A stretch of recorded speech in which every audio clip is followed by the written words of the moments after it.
নমস্কার শ্রোতা বন্ধুরা, গল্পের ফেরিওয়ালা গ্রুপে আপনাদের সবাইকে স্বাগত। আজ আপনাদের জন্য আমাদের বিশেষ নিবেদন শ্রীযুত গুপ্তর কলমে গোয়েন্দা পিন্টু দা সিরিজের আরও একটি দুর্দান্ত মার্ডার মিস্ট্রি, পিতা হত্যা রহস্য। গল্প পাঠে আবির অধিকারী, পিন্টুদার ভূমিকায় রাজদীপ চক্রবর্তী, গণেশবাবুর ভূমিকায় মৃন্ময় মান্না, প্রাণজিতের ভূমিকায় অতনু ভট্টাচার্য, বাবার ভূমিকায় আরজে সৌমিক, আবহ সঙ্গীত রাজদীপ চক্রবর্তী, পোস্টার ডিজাইন আর ডি ক্রিয়েশনস, সমগ্র পর্ব পরিকল্পনা ও পরিচালনায় টিম গল্পের ফেরিওয়ালা। শুরু হচ্ছে আজকের বিশেষ নিবেদন শ্রীযুত গুপ্তের কলমে গোয়েন্দা পিন্টুদার রহস্য গল্প, পিতা হত্যা রহস্য। সময়টা শীতকাল। ছুটির মরশুমে শীতের সকালে সবচেয়ে আরামপ্রদ জায়গা হলো বিছানা। সেই সময় কোনো রকম বিরক্তিকর ঘটনা মেজাজটা বিগড়ে দেয় একদম। আমারও মেজাজটা বিগড়ে দিল মোবাইলের বিশ্রী শব্দটা। ঘুম চোখে দেখলাম বাবা ফোন করছে। রিসিভ করে কানে দিতেই ফোনের ওপার থেকে বাবা ব্যস্ত আর অধৈর্য গলায় বলে উঠল, ও মর্নিং ওয়াক থেকে ফেরেনি এখনো? কতবার বলেছি মোবাইলটা সাথে নিয়ে যেতে, কে কার কথা শোনে। ঘরের দেওয়াল ঘড়িতে দেখলাম 7:25 বাজে। দাদা আর কিছুক্ষণের মধ্যে ফিরে আসবে মর্নিং ওয়াক থেকে।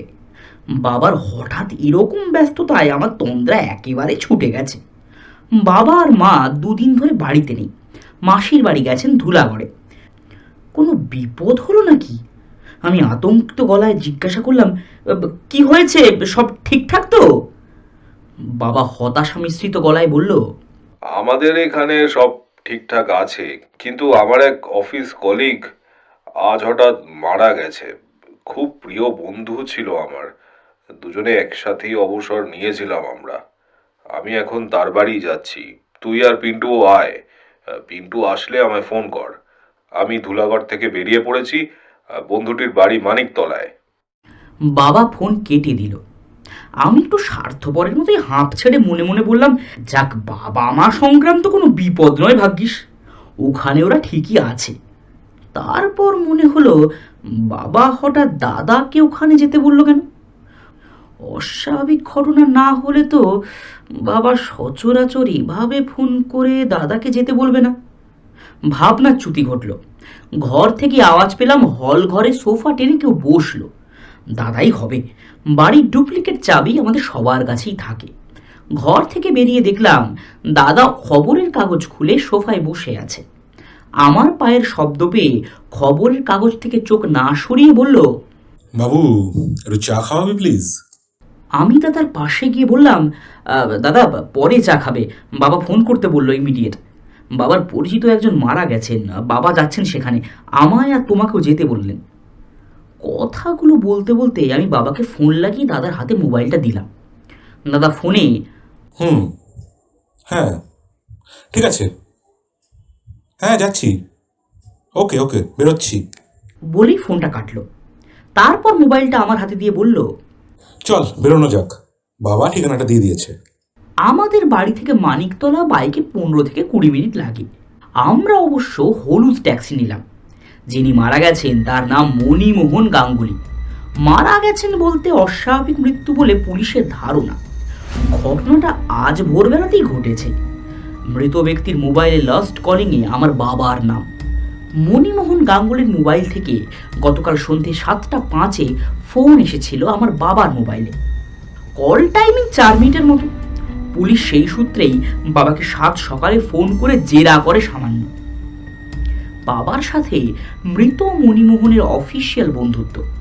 গত বছর দুজনে একসাথে অবসর নেন অফিস থেকে। ফোনে বার্তালাপ প্রায়ই হতো। গতকালও ফোন করে কে কেমন আছে এইসব কথাই হয়েছিল। বাবা ওনার সাথে ফোনে কথা বলে বিন্দুমাত্র আঁচ করতে পারেননি যে এরকম বিভৎস কিছু ঘটতে চলেছে। আমার বাবা মধ্য কলকাতা অঞ্চলের নাম করা ব্যক্তি। সমাজ সেবামূলক কাজকর্মে বাবা জড়িত থাকেন বলেই সবাই বাবাকে মোটামুটি চেনে। ট্যাক্সিতে যেতে যেতে ফেসবুকের নিউজ ফিডে এই ঘটনার ঝলকও পেলাম। ফেসবুক টুইটারের যুগে কত দ্রুত খবর ছড়িয়ে পড়ে সর্বত্র। ফেসবুকে যা ঝলক পেলাম তা অনেকটা এইরকম: পিতা হত্যা, মানিকতলার ঘটনা, মধ্য কলকাতার বুকে এক বৃদ্ধের অস্বাভাবিক মৃত্যু। পলাতক ছোট ছেলে। গত কয়েকদিন ধরেই ছোট ছেলে রণজিৎ গাঙ্গুলির সাথে বাবা মণিমোহন গাঙ্গুলির বীভৎস রকম ঝামেলা হচ্ছিল, যা প্রতিবেশীদেরও অজানা ছিল না। মৃত ব্যক্তির বড় ছেলে প্রাণজিৎ গাঙ্গুলি পুলিশকে জানায় যে রণজিতের সাথে বাবার ঝগড়া সব সময়ই লেগে থাকতো। ঝগড়ার মূল কারণ ছিল টাকা পয়সা। রণজিৎ কোনো কাজকর্ম করতো না, অথচ বাজারে বিভিন্ন রকম ধার দেনায় জড়িয়েছিল। কিন্তু তা বলে রণজিৎ নিজের বাবাকে হত্যা করবে তা স্বপ্নেও ভাবা যায় না বলে দাবি করেছেন বড় ছেলে। সকালবেলা অভ্যেস মতো বড় ছেলে প্রাণজিৎ বাবাকে ডাকতে আসে চা খাওয়ার জন্যে, কিন্তু বাবা দরজা খোলে না। অনেক ডাকাডাকি করে, দরজা ধাক্কাও দেয়, তাও নিশ্চুপ। এরপর প্রাণজিৎ ভাইয়ের ঘরে যায়। বাবা দরজা খুলছে না, তাই দরজা ভাঙতে হবে এই ভেবে।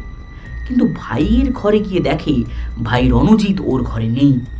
প্রাণজিৎ বাবু কি করবেন বুঝতে না পেরে ওনার এক প্রতিবেশীকে ডেকে নিয়ে আসেন এবং দরজা ভাঙেন। তারপর বাবার দেহ মাটিতে পড়ে থাকতে দেখেন। মানিকতলা থানার গণেশ চ্যাটার্জি এই কেসের দায়িত্বে আছেন। তিনি আশ্বাস দিয়েছেন খুব তাড়াতাড়ি এই মৃত্যু রহস্যের সমাধান করবেন। দাদাকে খবরটা দেখালাম। দাদা এক ঝলক পড়ে বলল, কিভাবে মারা গেছেন এইসব তো কিছুই লেখা নেই। গন্তব্যস্থলে পৌঁছলাম। একতলা একটি বাড়ি। বাড়ির অবস্থান অনেকটা চ্যাপ্টা মতন। বাইরে থেকে দেখলেই মনে হচ্ছে এই বাড়ির ভেতরে ঘর সংখ্যা 3-4টির বেশি হবে না। পারিপার্শ্বিক পরিস্থিতি বলে দিচ্ছে এই বাড়িতেই ঘটনাটি ঘটেছে। বাড়ির বাইরে কয়েকজন পুলিশ দাঁড়িয়ে, আশেপাশে কৌতূহলী মানুষের ভিড়। বেনামি কয়েকটা মিডিয়া চ্যানেলও এসেছে, কিন্তু পুলিশের কারণে হয়তো জনমানব ও মিডিয়ার দল বাড়ি থেকে সামান্য কিছুটা দূরে দাঁড়িয়ে নিজেদের মতোই বার্তালাপ চালিয়ে যাচ্ছে। বাবা এখনো এসে পৌঁছননি। হাওড়ায় ট্রাফিকে আটকে আছেন। আমি আর দাদা বাড়ির দিকে না গিয়ে লোকজনের ভিড়ের দিকে অগ্রসর হলাম। দাদার মুখ দেখে বুঝলাম ও হয়তো বিনা আমন্ত্রণে এখানে এসে পুলিশের কাজের মাঝে হস্তক্ষেপ করতে ইচ্ছুক নয়। চারপাশ থেকে বিভিন্ন মন্তব্য ঘোরাঘুরি করছে। দাদা মন দিয়ে সে কথাগুলো শুনছে। বেশিরভাগ মন্তব্যই মৃত মণিমোহনের ছোট ছেলের উদ্দেশ্যে। আমিও মন দিয়ে শুনছি। হঠাৎ আমাদের মনুসংযোগ বিচ্ছিন্ন হলো। এক পুলিশ আমাদের সামনে এসে বেশ জোরের সাথে বলে উঠল, আরে পিন্টু যে। দাদা সপ্রতিভ কণ্ঠে বলল, হ্যাঁ এই এলাম আর কি। আসলে যিনি মারা গেছেন উনি বাবার বন্ধু হতেন। পুলিশটির উচ্চতা দাদার মতোই 6 ফুট হবে, বেশ গৌর বর্ণের আর দেখতে বিদেশি সিনেমার পুলিশগুলোর মতো। এনার নাম গণেশ চ্যাটার্জি। বেশ কয়েকবার আমাদের বাড়িতে এসেছেন উনি। গণেশবাবু বললেন, হ্যাঁ, তোমার বাবার সাথে তো আমার কথা হয়েছে। আরে আমি তো বেশ চমকে গিয়েছিলাম। মৃত ব্যক্তির মোবাইলে দেখি আউটগোয়িং কলে তোমার বাবার নম্বর। তো তোমার বাবাকে আমি ঘটনাটা জানাই, আর তুমিও যেন আসো এটাও বলি। আমার তো মনে হচ্ছে তোমার সাহায্যের দরকার হতে পারে। মৃতদেহ কি সরানো হয়েছে? এখনো সরানো হয়নি। ফরেন্সিক থেকে লোক এসেছে, ওরা ওই ছবি টবি তুলছে। কি দিয়ে মারা হয়েছে? কিছুই বুঝতে পারছি না, কোনো অস্ত্রও নেই। চলুন দেখা যাক। বেশিরভাগ ক্ষেত্রে দেখা যায় পুলিশ তার নিজস্ব কাজে কোনো দ্বিতীয় ব্যক্তির হস্তক্ষেপ পছন্দ করে না। কিন্তু ইন্সপেক্টর গণেশ চ্যাটার্জির সাথে আমাদের পরিবারে আলাদা খাতির আছে। সে দাদাকে খুব সমীহ করে। তার অবশ্য কারণও আছে। বিশেষ বিশেষ ক্ষেত্রে গণেশবাবু মাঝে মাঝেই পরামর্শ নিয়ে থাকেন আমার বাবার কাছে, যদিও আসলে পরামর্শ দেয় আমার দাদাই। গণেশবাবুর মধ্যে সব থেকে ভালো জিনিস হলো তিনি সম্পূর্ণ ইগোলেস। এরকম মানুষ আজকাল খুব কমই দেখা যায়। আমরা কোলাহল থেকে বেরিয়ে বাড়িতে প্রবেশ করলাম। বাড়ির প্রবেশপথ একটাই, সবুজ রঙের গ্রিলের গেট। গেটের বাইরে টিনের ছোট ফলকে লেখা MBBS P গাঙ্গুলি। দরজা খোলার পর সরু গলির মতো জায়গা, যার দুই পাশে দুটি ঘর আর দরজা সোজাসুজি একটি ঘর। সোজাসুজি ঘরটিতে পর্দা ঝোলানো। ঘরটির বাইরে একজন কনস্টেবল। আমরা গণেশবাবুকে অনুসরণ করে সোজা ঘরটিতে ঢুকলাম।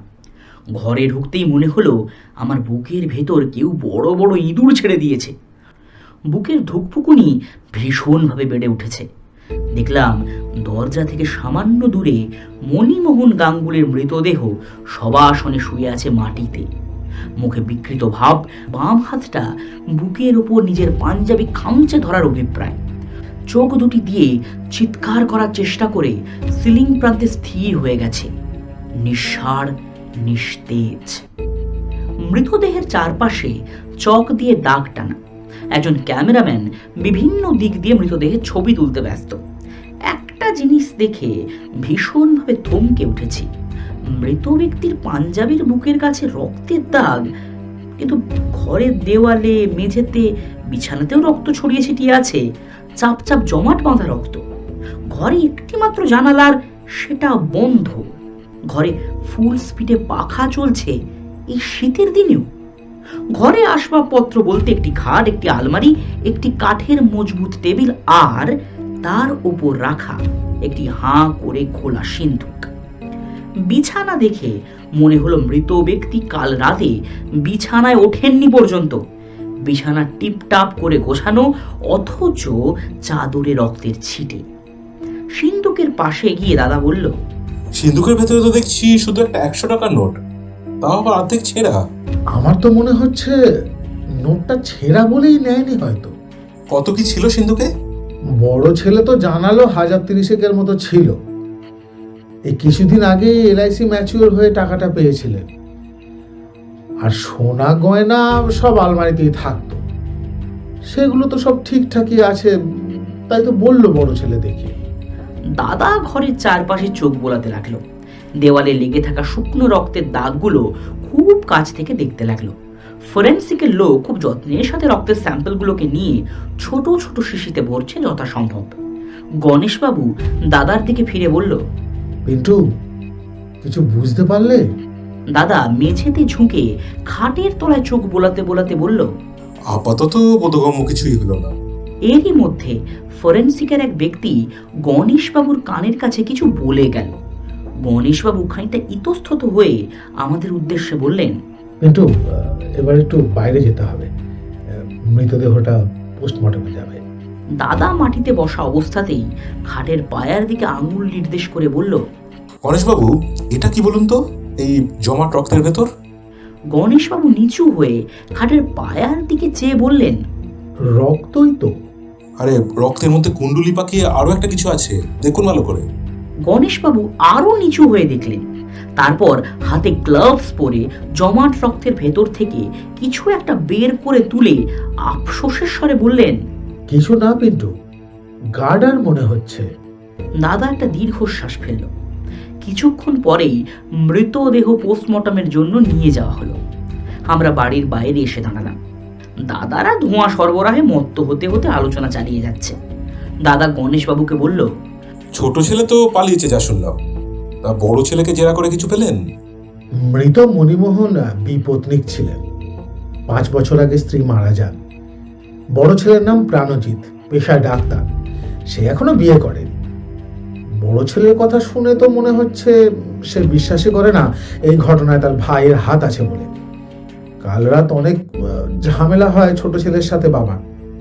তারপর ছোট ছেলে রাত 10টা নাগাদ বাড়ি থেকে বেরিয়ে যায়। বাবাও নাকি ওই সময় ঘরের দরজা বন্ধ করে ঘুমোতে চলে যান। রাতে খাওয়ার জন্য বড় ছেলে বাবাকে ডাকতে গেলে বাবার দরজা খোলে না। সেও আর বেশি ডাকাডাকি না করে নিজে একা খেয়ে ঘুমোতে চলে যায়। বাবা নাকি প্রায় রাতে না খেয়ে ঘুমোতেন। সারা রাত ছোট ভাই বাড়িতে এসেছিল কিনা প্রাণজিৎ জানে না। 2 ভাইয়ের কাছেই বাড়ির ডুপ্লিকেট চাবি থাকে। ছোট ভাই তাই যখন পারে তখন এসে বাড়ি আসে আর বাড়ি থেকে বিদায় নেয়। প্রাণজিৎ বাবু কোথায় এখন? একটু কথা বলার ছিল। আমরা আবার বাড়িতে ঢুকে প্রাণজিৎ বাবুর ঘরে প্রবেশ করলাম। খাটের ওপর মাথা নিচু করে বসে আছেন একজন বছর 30-এর যুবক। ঘরে আমরা প্রবেশ করেছি দেখেও কোনো রকম সৌজন্যবোধের ধার ধারলেন না। একবার তাকিয়ে আবার মাথা নিচু করে রইলেন। হতাশা বিদীর্ণ, কিছুক্ষণের ঝড়ে প্রবলভাবে ক্ষতিগ্রস্ত একটি মুখ। বয়স আন্দাজ 30-এর কাছাকাছি। একহারা চেহারায় বেশ একটা কাষ্ঠল অবয়ব। সহজ সরল মুখে বিষাদের আঁচ। দাদা কিছু বলতে যাবে, হঠাৎই শুনতে পেলাম গেটের বাইরে আমার বাবার আওয়াজ। সম্ভবত কনস্টেবলের সাথে কথা বলছেন। গণেশবাবু ঘর থেকে বেরিয়ে বাবাকে প্রাণজিতের ঘরে নিয়ে এলেন। বাবা আসতেই প্রাণজিৎ কেঁদে উঠল আর কেঁদে কেঁদে বাবাকে মণিমোহন গাঙ্গুলির গত হওয়ার ঘটনাগুলো বলতে লাগলো। বাবা কাল ভাইয়ের সাথে ঝগড়া করে না খেয়ে ঘুমিয়ে পড়েছিল। ভোরবেলা চা বানিয়ে বাবাকে ডাকতে গেলাম, কিন্তু বাবার কোনো সাড়া পেলাম না। ভাইও বাড়িতে নেই দেখে পাশের বাড়ির কাকুকে ডেকে ঘর ভেঙে দেখি বাবার মৃতদেহ। শক্তপোক্ত চেহারার প্রাণজিৎ বাবুকে বাবার সামনে এরকম কাঁদতে দেখে বুঝলাম যে আমার বাবার এই বাড়িতে অল্প বিস্তর যাতায়াত আছে। দুজনেই দুজনকে চেনে। বাবা সান্ত্বনা দিয়ে প্রাণজিৎকে শান্ত করার চেষ্টায় উদ্যত হলেন। কিছুক্ষণ নিঃশব্দে কাটার পর দাদা প্রাণজিৎ বাবুর উদ্দেশ্যে বলল, একটা কথা জিজ্ঞাসা করতে পারি কি? প্রাণজিৎ বাবু নিজেকে কিছুটা সামলে নিয়েছেন ইতিমধ্যে, তবু গলার স্বর এখনো সামান্য কাঁপা কাঁপা। প্রাণজিৎ বাবু বললেন, বলুন।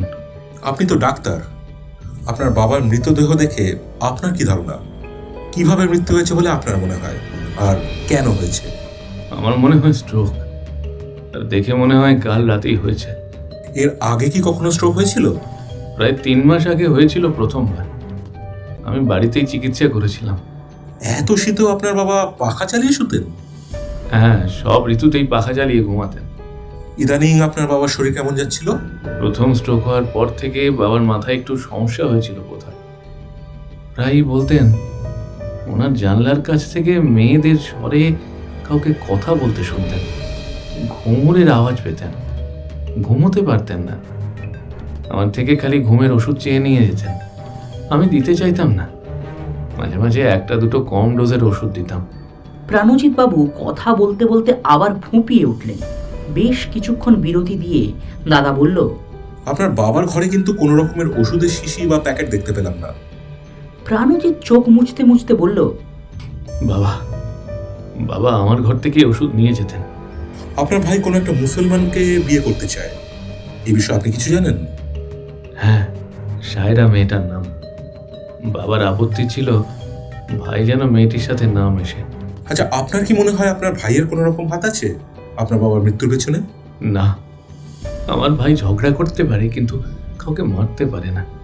কিন্তু ও বাবাকে মারবেই বা কি করে? বাবার ঘর তো ভেতর দিয়ে বন্ধ ছিল, জানলাও ভেতর দিয়েই বন্ধ থাকে। আমার তো মাথায় আসছে না ঘরের মধ্যে অত রক্ত এলো কোথা থেকে, কারই বা রক্ত? আপনার বাবার কোথাও ধার দেনা বা অন্য কিছু নিয়ে কোনো শত্রু থাকতে পারে বলে আপনার ধারণা? বাবা একদম নির্ঝঞ্ঝাট মানুষ ছিলেন। আমার মনে হয় না তার কোনো শত্রু আছে বলে। কাল সারাদিন আপনার বাবা কি কি করেছিলেন যদি একটু বলেন। বাবা সারাদিন বাড়িতেই থাকতো, খবরের কাগজ, গল্পের বই, উপন্যাস এইসব নিয়েই ব্যস্ত থাকতো। আর সন্ধ্যার দিকে সৎসঙ্গে যেত, বাড়ি ফিরতো 10টার আগে। কালকেও সৎসঙ্গে গিয়েছিল আর বাড়ি ফিরল 10টার কিছু আগে। এসেই ভাইয়ের সাথে তুমুল ঝগড়া হলো। ভাই সায়রাকে বিয়ে করতে চায়, কিন্তু বাবা পরিষ্কার জানায় মুসলমান মেয়েকে বিয়ে করলে তাকে ত্যায্য পুত্র করবে। এই কথা বাবা আগেও অনেকবার বলেছে। দাদা প্রাণজিতের ঘরে হাঁটাহাঁটি শুরু করেছে। বই টেবিলের ওপরে থাকা ফাইলপত্র ঘেঁটে দেখতে লাগলো, ডায়েরির পাতা উল্টোতে লাগলো, সারি সারি ডাক্তারি বইয়ের তাকে অজস্র বইগুলোতে চোখ বোলাতে লাগলো। ঘরটা খুবই অগোছালো। ডাক্তারদের ঘর সাধারণত টিপটাপ থাকে। প্রাণজিৎ বাবুর পোশাক রাখার সেলফটি সব থেকে দৃষ্টিকটু। সব জামা কাপড় উপচে পাহাড় হয়ে আছে। অবিবাহিত ছেলেরা একটু অগোছালাই হয়, এটা ডাক্তারদের ক্ষেত্রে প্রযোজ্য তা জানতাম না। দাদা ঘরে পায়চারি করতে করতে প্রাণজিৎ বাবুকে জিজ্ঞাসা করলো, আচ্ছা, এই সায়রা নামের মেয়েটার ঠিকানা কি আপনার জানা আছে? ঠিকানা জানি না, তবে পার্ক সার্কাসের দিকে থাকে। আপনার ভাইয়ের সাথে এই সায়রার পরিচয় হয় কিভাবে? কলেজ থেকে। সায়রা কি কখনো আপনার বাড়িতে এসেছিল? হ্যাঁ, অনেকবারই এসেছে, বাবার অনুপস্থিতিতে। আপনার কোনো প্রেমিকা নেই? প্রাণজিৎ বাবু এই প্রশ্নে সামান্য অস্বস্তি বোধ করে উত্তর দিল, না, আমার কোনো প্রেমিকা নেই। আমি একটু রণজিতের ঘরটা দেখতে চাই। প্রাণজিৎ বাবুই আমাদের নিয়ে গেলেন ওনার উল্টো দিকের ঘরটাতে। এই ঘরটি আরও বেশি অপরিষ্কার। ঘরের সব কিছুই অগোছালো। বিছানা থেকে শুরু করে টেবিল, ড্রয়ার, জামা কাপড়ের স্তূপ বিছানায় পাহাড় হয়ে আছে। ড্রেসিং টেবিলের ওপর একটি ফটো ফ্রেমে এক যুবককে দেখা গেল, হাতে ব্যাট ধরা, ক্রিকেট খেলার পোশাকে। আমাদের সকলের চোখ সেদিকে যেতেই প্রাণজিৎ বাবু গম্ভীরভাবে বলে উঠলেন, ভাইয়ের ছবি, গত বছরের। ও খুব ভালো ক্রিকেট খেলে। দুই ভাইয়ের মুখে বেশ মিল আছে, এটা বুঝতে পারলাম। দাদা আরও কিছুক্ষণ রণজিতের ঘরে হাঁটাহাঁটি করলো, তারপর বেরিয়ে এলো। বাড়ির একদম কোণা করে বাথরুম, কমন বাথরুম। দাদা বাথরুম থেকেও ঢু মেরে এলো। এরপর আমরা রান্নাঘরের দিকে এলাম। ছোট একটি রান্নাঘর, বেশ পরিষ্কার আর পরিচ্ছন্ন রান্নাঘরটি। দাদা প্রাণজিৎ বাবুকে জিজ্ঞাসা করলো, আপনাদের বাড়িতে কাজের লোক কজন? আমরা যার যার কাজ নিজেরাই করি। মা মারা যাওয়ার পর একজন কাজের লোক রেখেছিলাম, কিন্তু সে একদিন অনেক টাকা পয়সা নিয়ে পালায়। তারপর থেকে আর বিশ্বাস হয় না কাউকে। আচ্ছা, এবার আমরা আসি তাহলে। দাঁড়ান, একটু চা খেয়ে যান। আরে না না, এখন আর চা বানাতে হবে না। না, বানাবো না, বাড়ির পাশেই দোকান আছে, ওখান থেকে নিয়ে আসছি। গণেশবাবু বললেন, আপনাকে যেতে হবে না, আমি আমার লোককে বলে দিচ্ছি, ওই নিয়ে আসবে। গণেশবাবু জোরে হাঁক দিলেন। নিমাই, নিমাই। একজন হাবিলদার এসে দাঁড়ালো। গণেশবাবু সেই হাবিলদারকে বললেন, নিমাই, যাও তো ওই যে পাশে যে চায়ের দোকান আছে ওখানে গিয়ে বলো এখানে কয়েক কাপ চা দিয়ে যেতে। আমরা এখানে কজন আছি এটা তুমি গুনে নাও। নিমাই বেরিয়ে গেল। কিছুক্ষণ নীরবে কাটলো, তারপর নিমাই একজন কেটলিধারী বুড়োকে সাথে নিয়ে এলো। বুড়োর আবির্ভাবে এক চরম উত্তেজনা। সে বুড়ো বাইরে বেরিয়ে সবাইকে হৈ হৈ করে গল্প আলোচনা করবে, চোখে মুখে এমনই অভিব্যক্তি। বুড়ো সবাইকে চা দিতে দিতে আর চোখে সবার মুখের দিকে তাকাচ্ছে বারবার। চা পরিবেশন হয়ে গেলে বুড়ো প্রাণজিতের সামনে এসে বলে, আগে বাবা 50 টাকা। প্রাণজিৎ তার বুক পকেট থেকে একটা 100 টাকার নোট নিয়ে বুড়োর হাতে দিল। বুড়ো মনে হয় চোখে কম দেখে, সে টাকাটা চোখের সামনে নিয়ে ঘুরিয়ে ফিরিয়ে দেখে বলল, খুচরো তো নেই, পরে এসে দিয়ে যাবো খন। এই বলে বুড়ো খালি কেটলি নিয়ে বেরিয়ে গেল। বুড়ো বেরিয়ে যেতেই প্রাণজিৎ দাদাকে বলল, আর কিছু জানার আছে কি? লাস্ট একটা কথা, আপনি বা আপনার ভাই এই কয়েকদিনে কি আপনার বাবার কাছ থেকে টাকা পয়সা বা অন্য কিছু, যেমন এই গয়না বা সম্পত্তির ভাগ, এইসব কিছু চেয়েছিলেন? টাকা পয়সার অভাব আমার নেই, আর সম্পত্তির হিসাব আমি কখনোই চাইনি, কারণ এ তো আমাদের দুই ভাইয়েরই প্রাপ্য। ভাইয়ের সাথেও আমার এই নিয়ে ঝামেলা হয়নি। যতদূর জানি বাবার উইলে আমাদের দুই ভাইয়েরই সমান ভাগ করা আছে। দাদা 2 হাত জুড়ে নমস্কার করে বলল, আচ্ছা, আমি এবার আসছি তাহলে। তবে যাওয়ার আগে আমি আরেকবার আপনার বাবার ঘরে ঢুকবো, আর একা ঢুকবো। কথাটা শেষ করেই দাদা মণিমোহনের ঘরের দিকে পা বাড়ালো। কয়েক সেকেন্ড পর দাদা মণিমোহনের ঘর থেকে বেরিয়ে এলো। আসি এবার। আমরা প্রস্থান করলাম মণিমোহনের বাড়ি থেকে। বাড়ি ফেরার আগে আমরা প্রাণজিতের এক প্রতিবেশীর সাথে কথা বললাম। এই প্রতিবেশীটি আর প্রাণজিৎবাবু মিলেই মণিমোহনের ঘরের দরজা ভেঙেছিলেন। প্রতিবেশীটি জানালেন যে দরজা ভাঙার পরই মণিমোহনের মৃতদেহ মাটিতে লুটিয়ে পড়ে থাকতে দেখেন, আর ঘরের চারপাশে রক্তের দাগ, মণিমোহনের পাঞ্জাবিতে রক্তের দাগ দেখতে পান। আমরা বাড়ি ফিরলাম ট্যাক্সিতেই। সকালবেলা কিছু খেয়ে বেরোয়নি। বাড়ি পৌঁছে স্নান সেরে ঝটপট খাওয়ার জন্য উদ্যত হলাম। মা আসেনি, ধুলাগড়েই আছে।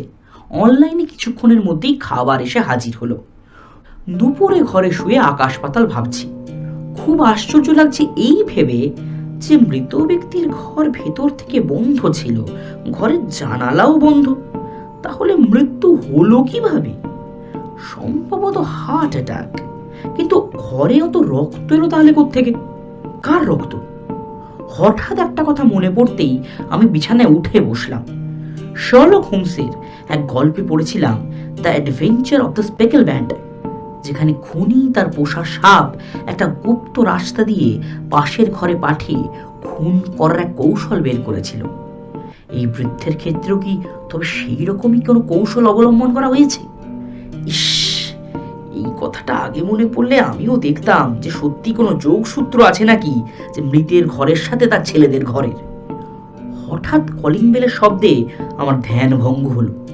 ঘর থেকে বেরিয়ে মেইন গেটের দিকে যেতেই আমার চোখে পড়ল মেইন গেটের নিচে পাপোশের কাছে একটা ভাঁজ করা কাগজ।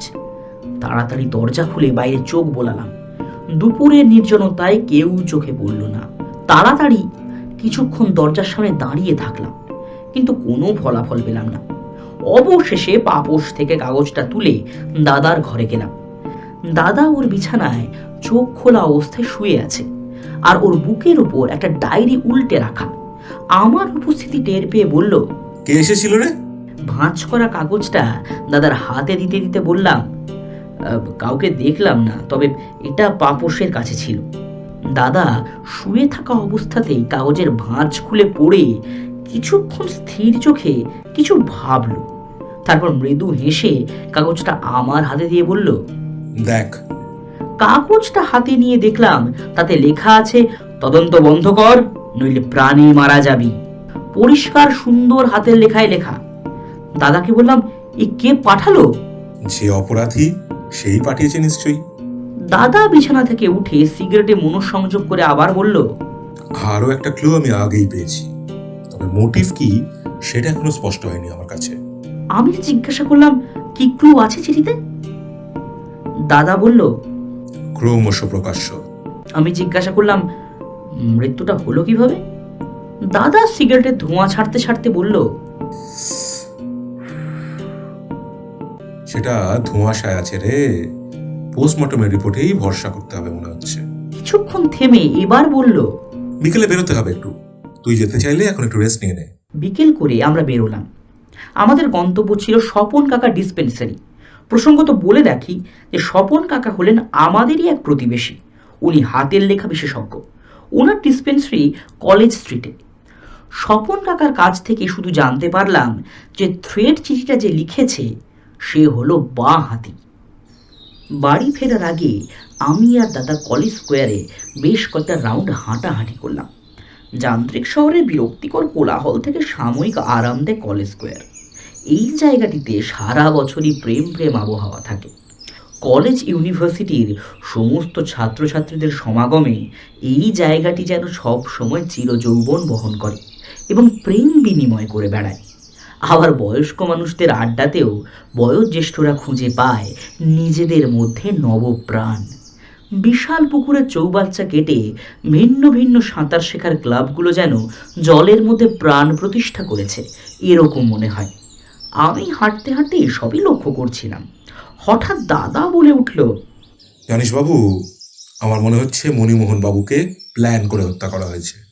আমি বললাম, হ্যাঁ, সেটা তো আরো স্পষ্ট হলো থ্রেড চিঠি আসার পর।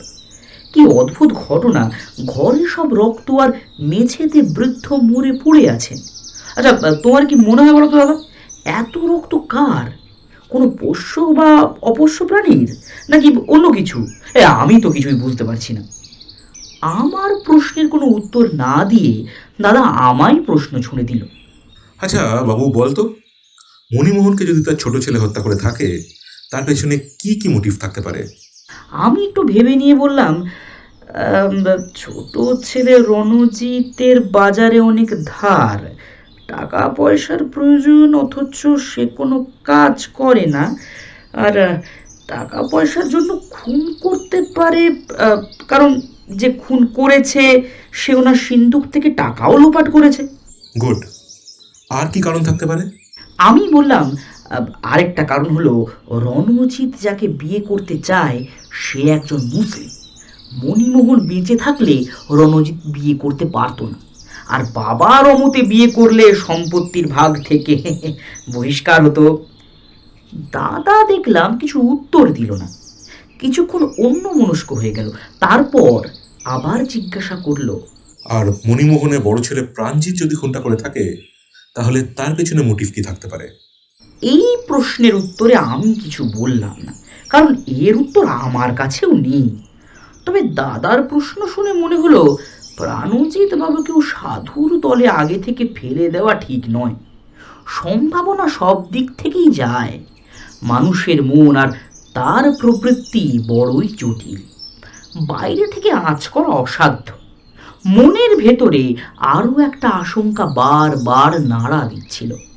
হয়তো দুই ভাই মিলিতভাবে তাদের বাবাকে মৃত্যুর দিকে ঠেলে দিয়েছে। আমরা বাড়ি ফিরলাম তখন ওই সন্ধ্যে 8:30 প্রায়।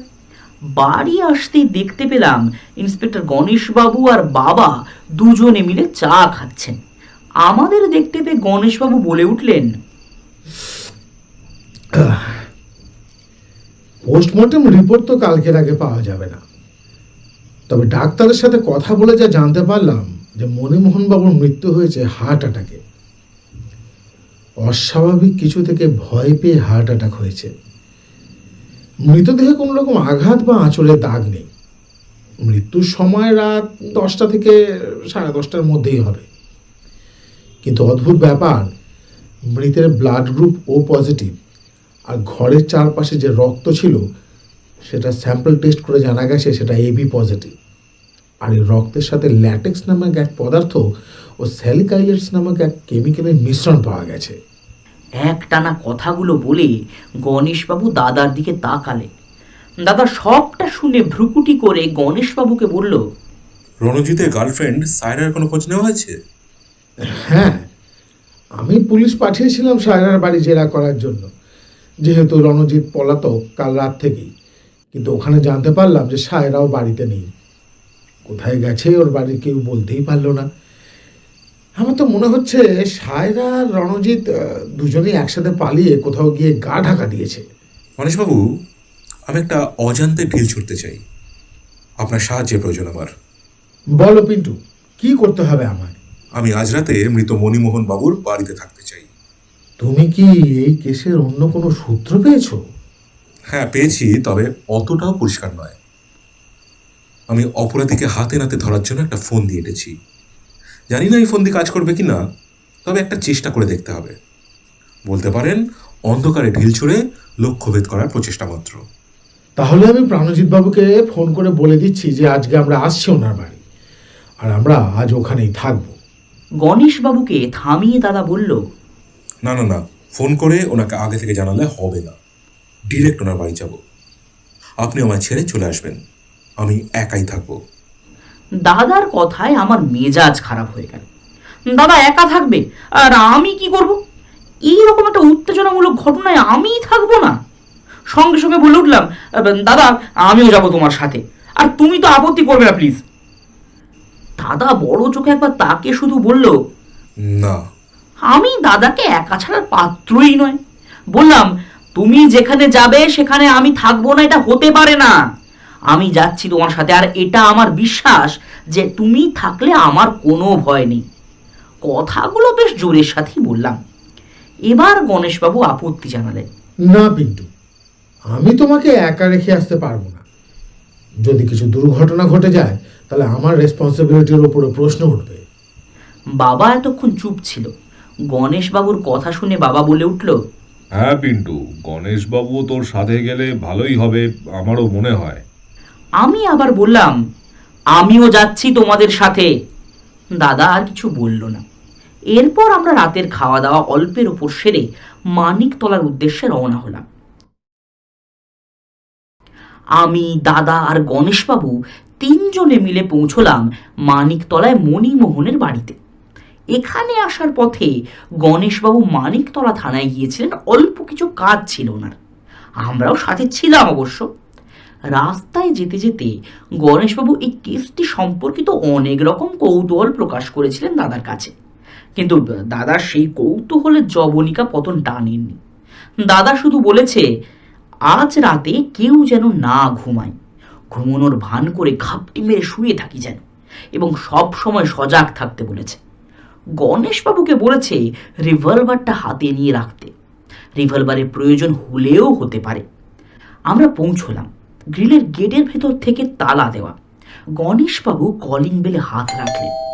কয়েক সেকেন্ডের মধ্যেই ঘুমন্ত চোখে প্রাণজিৎবাবু বেরিয়ে এলেন।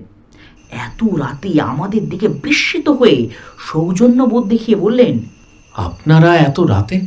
আসুন আসুন আসুন, ভেতরে আসুন। চাবি খুলতেই আমরা বাড়ির ভেতরে প্রবেশ করলাম এবং গণেশবাবুই কথা শুরু করলেন। আজ রাতে আমরা আপনার বাবার ঘরে থাকতে চাই, বিশেষ প্রয়োজনে। প্রাণজিৎ বাবুর চোখে মুখে আপত্তির ছাপ নেই, কিন্তু বিস্মিত কৌতূহলী মুখে প্রশ্ন চিহ্ন ফুটে উঠল। এবার দাদা বলল, আপনার বাবাকে ভয় দেখিয়ে হত্যা করা হয়েছে, আর আমি জেনে ফেলেছি এই জঘন্য কাজটা কিভাবে করা হয়েছে। শুধু একটাই খটকা রয়ে গিয়েছে, যেটা পরিষ্কার করতেই এত রাতে আপনাদের বাড়িতে এসেছি। আজ এই ঘরে আমরা রাত কাটালে কাল রাতে খনির থানার লকআপে থাকবে, এটা নিশ্চিত। প্রাণজিৎ অবাক হয়ে শুনল, তারপর গণেশবাবুর দিকে চেয়ে প্রশ্ন করল, কে হত্যা করেছে? গণেশবাবু কিছু একটা বলতে যাচ্ছিলেন, কিন্তু দাদা তাকে থামিয়ে বলল, কে খুন করেছে আর কিভাবে খুন করেছে এই বিষয়ে আমি ছাড়া আর কেউই সঠিকভাবে কিচ্ছু বলতে পারবে না আপাতত। কাল সকাল হলে আমি বলবো সমস্তটা।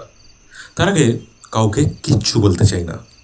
এরপর দাদা গণেশবাবুর দিকে তাকিয়ে বলল, দুঃখিত গণেশবাবু, আমি আপনাকেও এখন কিচ্ছু বলতে চাইছি না। প্রাণজিৎ বাবু আমাদের ওর বাবার ঘর অবধি পৌঁছে দিলেন। আমাদের ঘরে ছেড়ে উনি চলে গেলেন। আমরা তিনজন ঘরে ঢুকে ওর মুখ চাইছি। দাদা আঙুল দিয়ে নির্দেশ করে গণেশবাবুকে খাটের শেষ প্রান্তে বন্ধ জানালার ধারটায় উঠে গিয়ে শুয়ে পড়তে বললেন। তারপর আমায় খাটে উঠতে বলল এবং শেষে ঘরের দরজার পাশে সুইচ বোর্ডে হাত দিয়ে লাইট অফ করে নিজে বিছানায় উঠে শুয়ে পড়ল। ঘর অন্ধকার, ঘরের দরজা হাঁ করে খোলা, কিন্তু পর্দা ঝোলানো। খাটের সামনের দিকটায় দাদা শুয়ে, তার পাশে আমি এবং শেষে গণেশবাবু। গণেশবাবু বেশ উত্তেজনার সাথে ফিসফিস করে বললেন, এই প্রথমবার মনে হয় এই রকম ভাবে কোনো তদন্ত করছি। এই তদন্তের ফল কিন্তু শূন্য হতে পারে। খুনি ফাঁদে পা নাও দিতে পারে। কি ফাঁদ, কিসের ফাঁদ, কিছুই জানি না। তবে নিজেকে বেশ সিনেমার হিরো মনে হচ্ছে কিন্তু। কিছুক্ষণ নিস্তব্ধতা।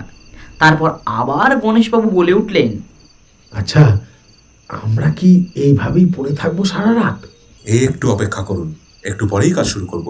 হঠাৎ ঘরের বাইরের পর্দার পেছন থেকে প্রাণজিৎ বাবুর আওয়াজ পেলাম।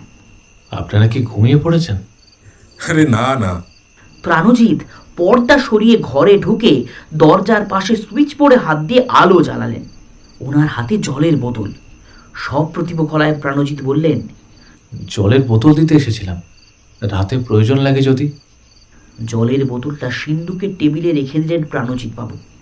সিন্দুকটা এখনো খোলা অবস্থাতেই আছে, আর তাতে সকালের অর্ধেক 100 টাকার নোটটা এখনো বর্তমান। আমরা সবাই খাটে উঠে বসলাম। প্রাণজিৎ বাবু ঘরে দাঁড়িয়েই জিজ্ঞাসা করলেন, ভাইয়ের কোনো খোঁজ পেলেন আপনারা? না, এখনো পাওয়া যায়নি। ঠিক আছে, আমি তাহলে আসছি। আপনারা প্রয়োজনে নাইট ল্যাম্পটি জ্বালিয়ে শুতে পারেন। লাইট নেভে গেলে একদম ঘুট করে অন্ধকার হয়ে যায় ঘরটা। দাদা বলল, ঘরের জানলাটা খোলা যায় কি? হ্যাঁ, অবশ্যই। গণেশবাবু খাটে বসেই জানলাটা খুলে দিলেন। প্রাণজিৎ বাবু ঘরের লাইট নিভিয়ে বেরিয়ে যাবেন, এমন সময় দাদা বলে উঠল, প্রাণজিৎ বাবু, একটা অনুরোধ আছে। ঘরটা আবার নিঃসাড় হয়ে গেছে লাইট নেভানোর পর। জানলা দিয়ে হালকা আলোর আভাসে ঘরের চারপাশে কি কি আছে একটা হালকা অনুমান করা যায়। আবছা আলোয় প্রাণজিৎ বাবুর ছায়া মূর্তি দেখা যাচ্ছে শুধু। প্রাণজিৎ বাবু বললেন, বলুন। সকাল না হওয়া পর্যন্ত আপনি দয়া করে এই ঘরে আর প্রবেশ করবেন না। যদি খুব প্রয়োজন হয় আমায় ফোন করবেন। দাদা নিজের মোবাইল নাম্বারটা প্রাণজিৎ বাবুকে সেভ করতে বলল। অন্ধকার ঘরে মোবাইলের আলোয় প্রাণজিৎ বাবুর মুখটা সিনেমায় দেখা ভূতের মতো মনে হলো। প্রাণজিৎ বাবু গুড নাইট বলে ঘর থেকে বেরিয়ে গেলেন। রাত কটা বাজে জানি না, এখানে শুয়ে কি করছি তাও জানি না। উৎকণ্ঠা আর উদ্দীপনায় শরীরের নার্ভগুলো কেমন যেন অবশ হয়ে আসছে। প্রায় 24 ঘন্টা আগেই এই ঘরেই একজন খুন হয়েছে, তাও অস্বাভাবিকভাবে। ভয়ঙ্কর কিছু একটা দেখতে পেয়েই মণিমোহন মারা গেছেন। উনি আবার জানালা দিয়ে কোনো মহিলার গলার আওয়াজ, ঘুঙুরের আওয়াজ এইসব পেতেন। নিশ্চয়ই এমন কিছু ভয়াবহতার সম্মুখীন হয়েছেন যে তার হার্ট অ্যাটাক হয়ে পরলোক গমন করেছেন। দাদা হঠাৎ বিছানা ছেড়ে উঠল। আমরাও বিছানায় উঠে বসলাম। দাদা ফিসফিস করে বলল, খাট থেকে কাউকে নামতে হবে না। দাদা একাই খাট থেকে নেমে নিজের ব্যাগ থেকে কিছু একটা বার করে ঘরের দরজার দিকে গেল সাবধানী পায়ে। তারপর দরজার সামনে ঝুঁকে বসে কিছু একটা করলো। তারপর আবার খাটে এসে শুয়ে পড়ল। অন্ধকারের মধ্যে দাদা কি করলো কিছুই বোধগম্য হলো না। গণেশবাবু ফিসফিস করে বললেন, কি ব্যাপার পিন্টু? এবার অপেক্ষা করে দরজার দিকে তাকিয়ে থাকতে হবে কিন্তু। ঘরটা নিস্তব্ধতার কম্বলে আবার চাপা পড়ে গেল। মনে হচ্ছে যেন এই ঘর শহরতলি থেকে বিচ্ছিন্ন হয়ে নিজের আলাদা এক সত্তা অবতরণ করেছে আমাদের সম্মুখে। আমরা কেউই ঘুমিয়ে নেই, সবাই জেগে আছি। আরও কিছুক্ষণ কাটলো এইভাবে অন্ধকারের মধ্যেই। তারপর হঠাৎ দাদার ফোনটা শব্দ করে বেজে ওঠায় আমি ভীষণভাবে চমকে উঠলাম। দাদা ফোন তুলে হ্যাঁ, ঠিক আছে, আচ্ছা আচ্ছা। বলে ফোনটা কেটে দিল। আমরা কেউ কিছু জিজ্ঞাসা করার আগেই দাদা বলল, প্রাঞ্জিতবাবু একটা কল পেয়ে বেরোচ্ছেন, ওনার একটা পেশেন্টের সিরিয়াস কন্ডিশন। বাড়ির মেন গেট বাইরে থেকে বন্ধ করে যাবেন বললেন, আর ভোরের আগেই ফিরে আসবেন। দাদার কথা শেষ হতে না হতেই শুনতে পেলাম বাড়ির সদর দরজায় গ্রিলের গেট খোলার শব্দ। রাত, তাই শব্দটা স্পষ্ট শোনা গেল। তারপর গেট বন্ধ করার শব্দ হলো এবং সঙ্গে সঙ্গে আবার বাড়িটা শব্দহীন হয়ে গেল। জানালা খোলার পর থেকেই ভীষণ শীত লাগছিল। দাদা ওর ব্যাগে করে যে বড় একটা চাদরও নিয়ে এসেছে তা জানতাম না। আমার হালকা কাঁপুনি টের পেতেই দাদা ব্যাগ থেকে চাদর বার করে গায়ে জড়িয়ে নিতে বলল। বড় চাদরে আমরা নিজেদের ঢেকে রাখলাম। মুখটা শুধু বাইরে রইল। গোটা একটা বাড়িতে অপরিচিত 3 জন শুয়ে আছি। প্রাণজিৎ বাবুর প্রতি একটা সমীহ জন্মালো। বাবা মারা গেছেন সবে 24 ঘন্টা হয়েছে, অথচ রোগী সেবায় এত রাতেও নিজের ঘুম বিসর্জন দিয়ে বেরিয়ে পড়েছেন অন্যজনের প্রাণ বাঁচাতে। দাদা কনুই দিয়ে আলতো একটা খোঁচা দিয়ে বলল, কিরে, ঘুমোসনি তো? আমি বললাম, উফ না, জেগেই আছি। আরও অনেকটা সময় পেরিয়ে গেছে। রাত কটা বাজে জানি না। আমার মোবাইল সুইচ অফ অবস্থায় দাদা নিজের কাছে রেখে দিয়েছে। ঘড়ি দেখার উপায় নেই। জানালার বাইরে দিয়ে আসা ক্রমাগত ঝিঁঝির ডাক আরও বেশি সজাগ করে রেখেছে আমায়। গণেশবাবু অনেকক্ষণ ধরে একটাও কথা বলেননি। ঘুমিয়ে পড়েছেন না জেগে আছেন সেটাও বুঝতে পারছি না। দাদা ঘরের দরজার দিকে পাশ ফিরে শুয়ে আছে, শিকারের অপেক্ষায় যেন ব্রত পালন করছে। একবারও ওই দিক থেকে আমার দিকে পাশ ফেরেনি। আমি এক দৃষ্টিতে পাখার দিকে চেয়ে, লাল রঙের ডিজাইনিং পাখা, যদিও অন্ধকারে কালোই মনে হচ্ছে। এক নাগাড়ে তাকাতে তাকাতে অন্ধকার অনেকটাই সয়ে গেছে চোখে। পাখার ব্লেড আর তার গোল মতন অংশটার সংযোগস্থলে অনেকক্ষণ ধরে একটা জিনিস লক্ষ্য করছি। আধার আলোয় ঠিক স্পষ্ট হতে পারছি না জিনিসটা কি, সুতোর মতন কিছু নাকি। হঠাৎ আবার শার্লক হোমসের the adventure of the speckled band গল্পটার কথা মনে পড়তেই মনে হলো পাখা দিয়ে কোনো সাপ হঠাৎ এসে হাজির হবে না তো। অজানা আতঙ্কে আমার নার্ভগুলো নিস্তেজ হয়ে গেল। নিস্তব্ধতায় ঝিঁঝি পোকার ডাক যেন ক্রমশ গাঢ় হয়ে চলেছে।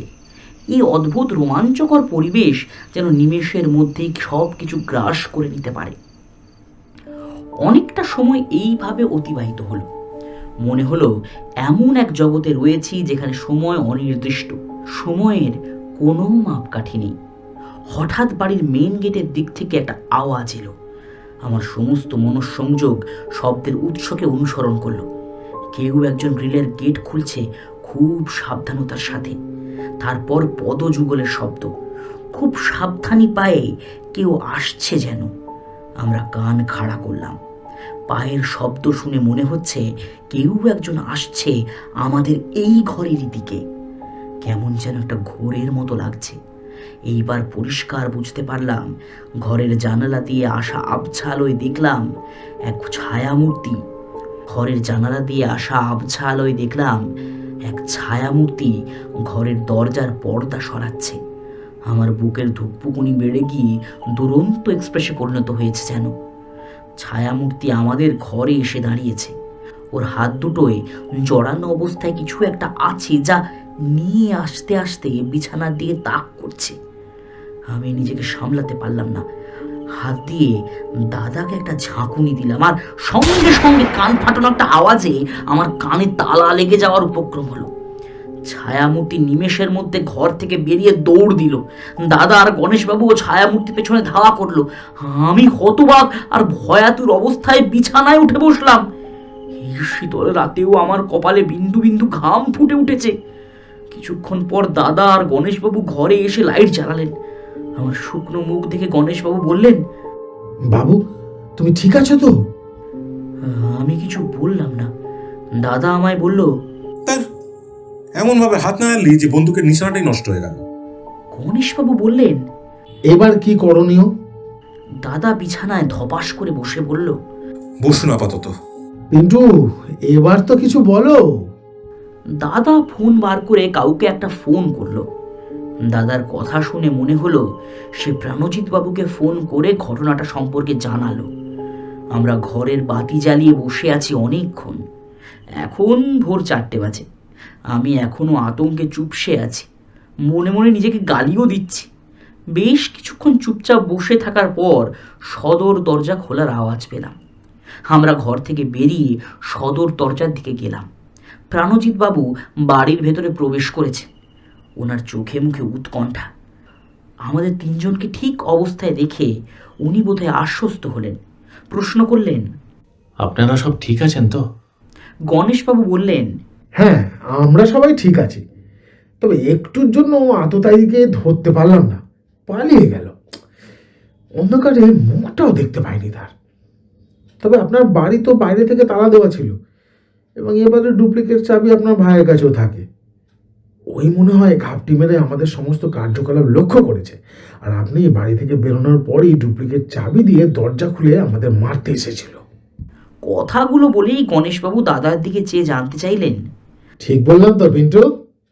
দাদা কিছু উত্তর দিল না। প্রাণজিৎ বাবু আফসোসের সুরে বললেন, এই যে আপনাদেরও মারতে আসতে পারে, এই বিষয়ে আমি অবগত ছিলাম না একদম। দাদা এতক্ষণ চুপচাপ ছিল, কিন্তু হঠাৎ বলে বসল, গণেশবাবু, অ্যারেস্ট করুন এই প্রাণজিৎ বাবুকে। দাদার কথা শুনে ভীষণভাবে অবাক হলেন প্রাণজিৎ বাবু। তিনি অস্ফুটে বললেন, মানে? দাদা এবার নিজের পকেট থেকে বন্দুক বার করে প্রাণজিৎ বাবুর দিকে তাক করে বলল, একদম চালাকি নয়, আপনার কাছেও বন্দুক আছে, আমি ভালো করে জানি। গণেশবাবু, অ্যারেস্ট করুন ওকে।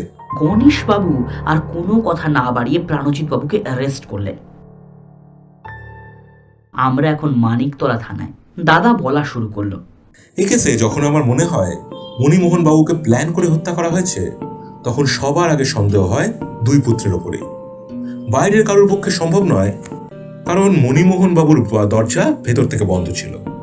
মণিমোহন বাবুর হত্যার জন্য সব থেকে বেশি দায় করা যায় ওনার ছোট ছেলেকেই। আমিও স্বভাবত তাই ভেবেছিলাম, কিন্তু ছোট ছোট ঘটনাগুলো আমার চিন্তার বাঁক ঘুরিয়ে দিল। প্রাণজিৎ বাবু বলেছিলেন উনি সকালে চা বানিয়ে মণিমোহনকে ডাকতে গিয়েছিলেন, কিন্তু আমরা যখন রান্নাঘরে গেলাম তখন দেখলাম রান্নাঘর টিপটপ করে গোছানো। চা বানানোর বাসনপত্র বা কাপ কিছুই এঁটো অবস্থায় দেখলাম না। সব বাসনপত্র মেজে রাখা, অথচ ওনার বাড়িতে কোনো কাজের লোক নেই। দ্বিতীয় ঘটনা যা প্রাণজিৎ বাবুর উপর আমার সন্দেহকে আরো দৃঢ় করল। ঘটনাটা যদিও কাকতালীয়। গণেশবাবু, আপনার মনে আছে গতকাল যখন আমরা প্রাণজিৎ বাবুর বাড়িতে চা খেয়েছিলাম? হ্যাঁ, আমি ওই নিমাইকে বলে পাশের দোকান থেকে চা আনতে পাঠিয়েছিলাম। হ্যাঁ, চা খাওয়ার পর প্রাণজিৎ নিজের পকেট থেকে একটা 100 টাকা নোট দেয় ওই চাওয়ালাকে। চাওয়ালাটা চোখে কম দেখা হয়তো, তাই সে কয়েকবার টাকাটাকে চোখের সামনে নিয়ে দেখে। তখন হঠাৎ আমারও চোখ যায় টাকাটার ওপর, আর টাকার নাম্বারটা দেখে আমি অবাক হই। আমি তৎক্ষণাৎ জিজ্ঞাসা করি প্রাণজিৎ বাবুকে উনি ওনার বাবার থেকে এই কয়দিনে কোনো টাকা নিয়েছেন কিনা। প্রাণজিৎ বাবু না জানান। তাহলে প্রাণজিৎ বাবুর বুক পকেট থেকে বের হওয়া 100 টাকার নোটটা প্রাণজিৎ বাবুর কাছে এলো কি করে? মণিমোহনের সিন্ধুকে একটা অর্ধেক 100 টাকার নোট ছিল।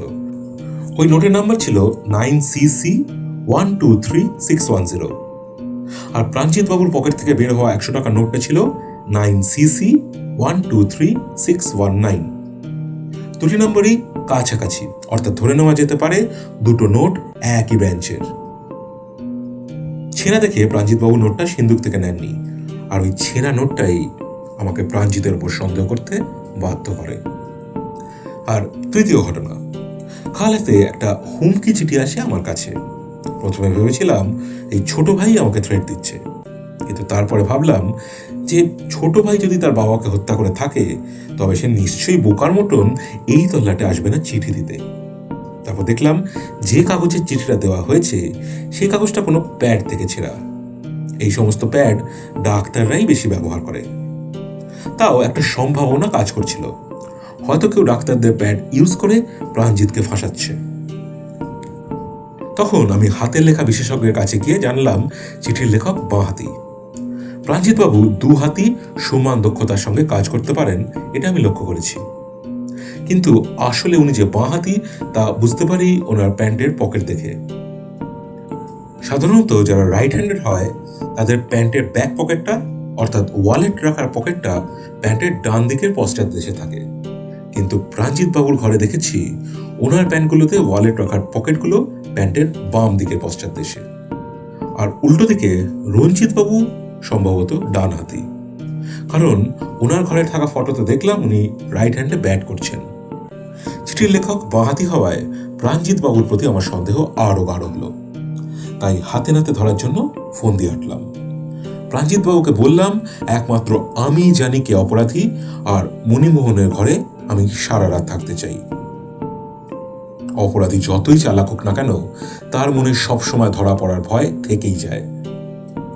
তাই প্রাণজিৎ বাবু ঠিক করলেন যে আমাকেও খুন করবেন তিনি, কারণ আমি যে জেনে গেছি উনি অপরাধী, তাই আমার বেঁচে থাকাটা ওনার পক্ষে সন্তোষজনক নয়। রাতে জলের বোতল দিতে আসার নাম করে উনি দেখে গেলেন কে কোথায় ঘুমাচ্ছি আমরা। ঘর অন্ধকার থাকবে তাই আগে থেকে দেখে গেলেন যাতে আমায় মারতে ওনার সুবিধা হয়।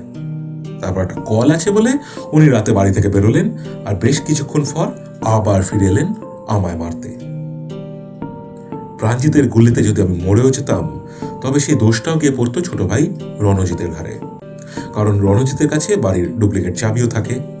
আমি মরতাম আর প্রাণজিৎ সবাইকে বলে বেড়াতো ওর অনুপস্থিতিতে তার ভাই ডুপ্লিকেট চাবি দিয়ে বাড়িতে প্রবেশ করে পিন্টুকে মেরে গেছে। কিন্তু আমিও রেডি ছিলাম। বাবু হাত না নাড়ালে আমার বন্দুকের গুলি প্রাণজিৎ বাবুর হাঁটুকে স্পর্শ করতই। কিন্তু তুমি নিশ্চিত হলে কিভাবে যে প্রাণজিৎই ঘরে গিয়েছিল তোমাকে মারতে? যে ঘরে আমরা ছিলাম সেই ঘরের আশেপাশে আমি আলকাতরা দিয়ে রেখেছিলাম। প্রাণজিৎ বাবুর জুতো দেখুন, আলকাতরা দেখতে পাবেন। আমার মনে পড়ল রাতে দাদা ঘরের দরজার সামনে কিছু একটা করছিল। অন্ধকার ছিল বলে আমি আর গণেশবাবু বুঝতে পারিনি। ও তখন আলকাতরা নিয়ে অপরাধী ধরার কারসাজি করছিল। গণেশবাবু বললেন, কিন্তু মণিমোহনকে মারলো কিভাবে? কিভাবে মারলো সেটা একটা অনুমান করেছি, এটা শেষে বলবো, কিন্তু কেন মারলো সেটা আগে শুনুন। গণেশবাবু প্রাণজিৎ বাবুর দিকে তাকিয়ে গর্জে উঠে বললেন, এই স্কাউন্ড্রেল, বল নিজের বাবাকে মারলি কেন? প্রাণজিৎ বাবু ক্ষিপ্ত স্বরে বললেন, পিন্টু তো সবই জানতে পেরেছে, এই জিজ্ঞাসা কর। দাদা তর্কের দিকে ভ্রুক্ষেপ না করে বলল, গতকাল দুপুরে সায়রা আমায় ফোন করেছিল, সম্ভবত ফেসবুক থেকে আমার নাম্বার জোগাড় করেছিল। তার সাথে আমার অনেকক্ষণ কথা হয়। সে জানায় রণজিৎ কোথায় আছে সেটা সে জানে না। পুলিশ বৃথা সায়রাকে নিয়ে টানটানি করবে বলে ওর বাড়ির লোক সায়রাকে এক ফুফুর বাড়িতে রেখে আসে। বন্ধু বান্ধবদের মারফত সে জানতে পারে যে আমি এই কেসে হাত দিয়েছি, তাই সে আমার সাথে যোগাযোগ করে। ওদিকে রণজিতের সাথে যোগাযোগ করতে পারছিল না বলে হতাশ হয়ে পড়েছিল। সে রণজিৎকে নিয়ে চিন্তিত ছিল, বুঝতে পারছিল না কি করবে, তাই আমার কাছে অনুরোধ করেছিল রণজিতের খবর পেলে যেন তাকে জানাই। সায়রার কাছ থেকে আমি জানতে পারি রণজিতের দাদা ওর নিজের দাদা নয়। মণিমোহন বাবু প্রাণজিৎকে দত্তক নিয়েছিলেন। আর সব থেকে গুরুত্বপূর্ণ তথ্য যা জানতে পারি তা হলো প্রাণজিৎ বাবু সায়রাকে পছন্দ করতেন। বেশ কয়েকবার সেই পছন্দের কথা সায়রাকে বোঝানোর চেষ্টা করেন। ভাতৃবধূর প্রতি স্নেহ নয়, সেটা সায়রা অনেক পরে বুঝতে পারে। আমার যতদূর মনে হয়েছে রণজিতের গার্লফ্রেন্ড সায়রাকে প্রাণজিৎ বাবু নিজের করতে চান। প্রাণজিৎ বাবুর ঘরের ডেস্কে রাখা ওনার পার্সোনাল ডায়েরিটা আমি অন্যমনস্কভাবে খুলতেই ডায়েরির ভেতর সায়রার একটা ছবি দেখতে পাই, হাতে আঁকা ছবি। প্রাণজিৎ বাবু তীব্র আক্রোশে বলে উঠলেন, পিন্টু, তুই ওই অল্প সময়ের মধ্যে আমার পার্সোনাল ডায়েরিও ঘেটে নিলি, টিকটিকি কোথাকার।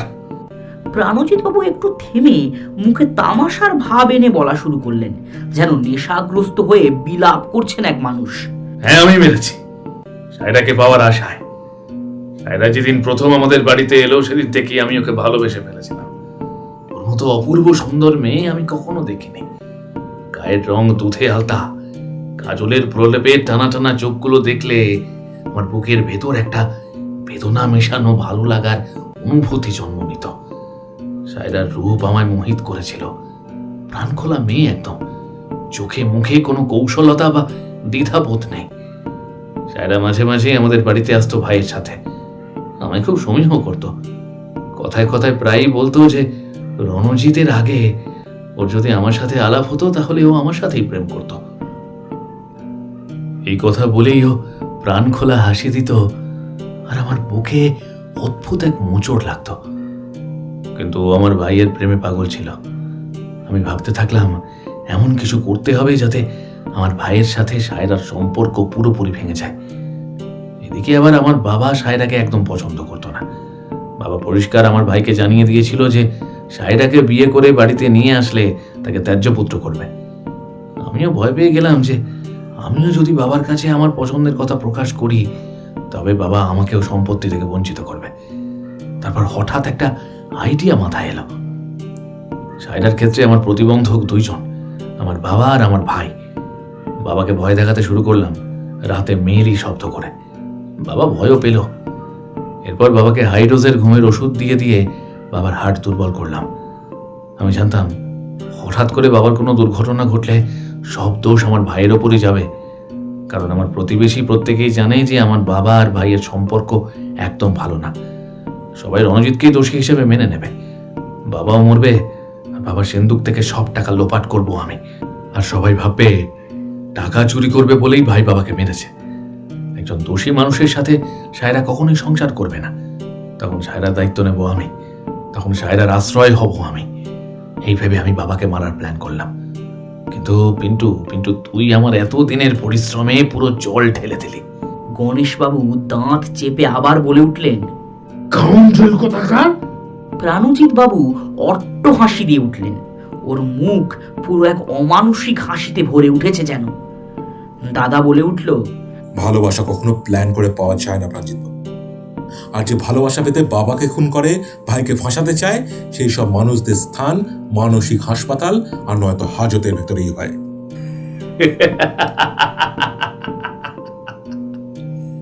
ও আমার বাবা ছিল না, রণজিৎও আমার ভাই নয়। আমি মণিমোহনের বাল্যবন্ধুর ছেলে। আমায় জন্ম দিয়েই তারা কোনো এক দুর্ঘটনায় মারা যান, আর আমি বেঁচে যাই।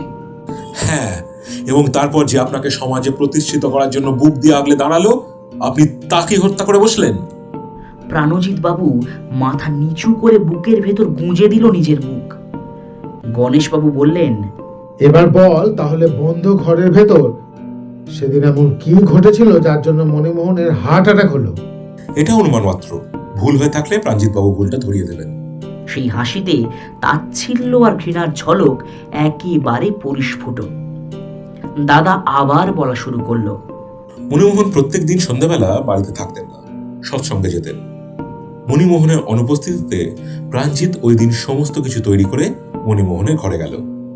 গণেশবাবু, আপনি বলেছিলেন ফরেন্সিকের কাছে কথা বলে আপনি জানতে পেরেছিলেন ঘরে ছড়িয়ে থাকা রক্তের সাথে ল্যাটেক্স নামক একটা পদার্থ পাওয়া গিয়েছে।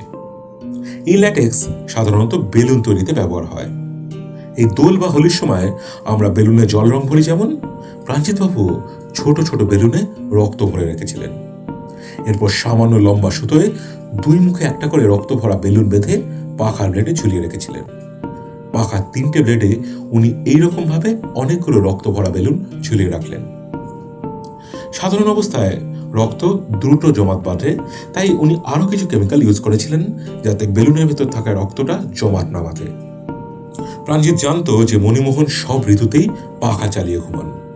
সেদিন রাতেও মণিমোহন ঘরে ঢুকলেন, দরজা বন্ধ করলেন, আর পাখা চালাতেই রক্ত ভরা বেলুনগুলো চারপাশে ছিটকাতে লাগলো। দুর্বল হাটের মণিমোহন চারপাশে রক্তের বৃষ্টি দেখে কিছুই বোধগম্য করতে পারলেন না, আর ইহলোক ত্যাগ করলেন। আপনারা যদি মণিমোহনের ঘরের পাখা এখনো লক্ষ্য করেন তবে দেখতে পারবেন যে পাখার ব্লেডে এখনো সুতো পেঁচানো রয়েছে। আর ঘরের মধ্যে যে প্লাস্টিকের টুকরোটা আমরা গার্ডার ভেবেছিলাম, ওটা আসলে ছিল বেলুনের টুকরো। দাদা থামলো। আমি ভীষণভাবে চমকেছি এইরকম ভাবে হত্যালীলার বর্ণনা শুনে। দাদা চেয়ার ছেড়ে উঠল, সাথে আমিও। দাদা আর কোনো কথা না বলে 2 হাত জুড়ে নমস্কার জ্ঞাপন করলো গণেশবাবুকে। থানা থেকে বেরোনোর মুহূর্তে দেখলাম থানায় থাকা প্রত্যেকের চোখ দাদার দিকে চুম্বকের মতন আটকে গেছে।